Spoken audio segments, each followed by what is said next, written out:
thunderstorm activity and so forth going on. So we're going to do a dog walk and speak to a few people, but some interesting stuff coming out of the weather briefing and also from a chat with a couple of the skippers. Probably the biggest thing really is that that low is going to gradually move offshore. The high level low is going to move gradually offshore sort of Wednesday, late Wednesday, Thursday. So it's going to be pretty light for the first phase. If you speak to all the 100-footers, there's a little bit of variation as to which way they're going. Some are going to go straight around the outside. In other words, try and go for breeze offshore and give away the 2-knot current inshore.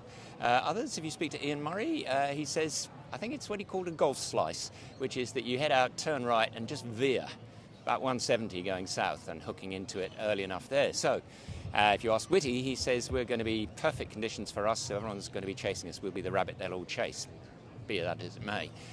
Lots of talk about uncertainty, but if you talk to Gabrielle Woodhouse, the meteorologist, she says there's nothing uncertain about this at all. The uncertainty is how you deal with it.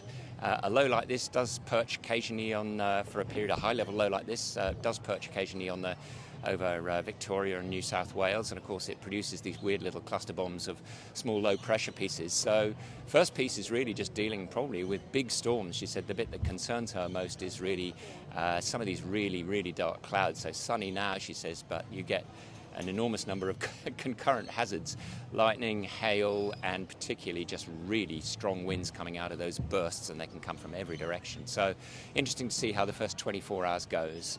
Not likely to be a record, I don't think, at this point. There's a percentage chance, but it seems pretty slight. We asked Tommy Spithill, who has the most extraordinary record of getting first out of the heads, as to who he was putting up this year. He said he's not a betting man. We'll take him on his word for that.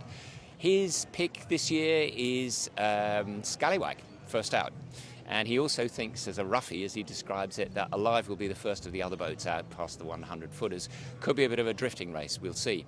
Anyway, we're going to go and talk to Lindsay May. It's his 50th Hobart. That's pretty extraordinary. And then we'll just work our way down the docks, and we've got various people we'll pick up along the way, right the way down from big boats to the two-handers and